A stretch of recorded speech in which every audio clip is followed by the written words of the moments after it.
লোকে বলে বলে রে গড়বাড়ি লোকসঙ্গীতের জগতে হাসন রাজা এক অনন্য নাম, যার গানে প্রেম, বিরহ আর আত্মদর্শনের গভীরতা ছুঁয়ে যায় কোটি হৃদয়, মোহিত হয় মানব মন। কান্দে হাসন রাজার মন ময়নায় রে। সরকারিভাবে এই তরুণদের যে আগামী প্রজন্মের কাছে যদি পৌঁছে দিতে হয়, তা আমার মনে হয় ওনার যে মৃত্যুবার্ষিকী, জন্মবার্ষিকী, এগুলো সরকারি উদ্যোগে ওগুলা সুন্দরভাবে পালন করা দরকার।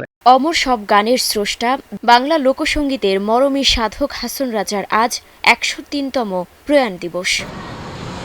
হাসন রাজার বসতভিটায় এখনও সংরক্ষিত রয়েছে তার ব্যবহার করা কুর্তা, খড়ম, তরবারি, পাগড়ি, ঢাল, থালা, বই এবং নিজের হাতে লেখা গানের পাণ্ডুলিপি। প্রতিদিনই দর্শনার্থীরা এখানে আসেন ঐতিহাসিক এসব নিদর্শন দেখতে। সরকারের উচিত বা যারা আছে কর্তৃপক্ষ তাদের উচিত যে নতুন প্রজন্মকে জানানো, নতুন প্রজন্মের কাছে তাকে তুলে ধরা। তার বাড়িতে সংস্কার করা হোক, সেই উপলক্ষে আমি জোর দাবি জানাচ্ছি সরকার কর্তৃপক্ষকে। আমরা আশা করি একটা সংস্কার হবে, তার মৃত্যুবার্ষিকী উপলক্ষে শহরে আয়োজন হবে। বিগত বছরগুলোতে যে দুইটা একসাথে পালন হয়ে যায়, মৃত্যু এখন যেহেতু একই মাসে ওনার জন্ম এবং মৃত্যু, এই জন্য ২১ ডিসেম্বরকে উপলক্ষ করে আমরা এই অনুষ্ঠানগুলো করে থাকি।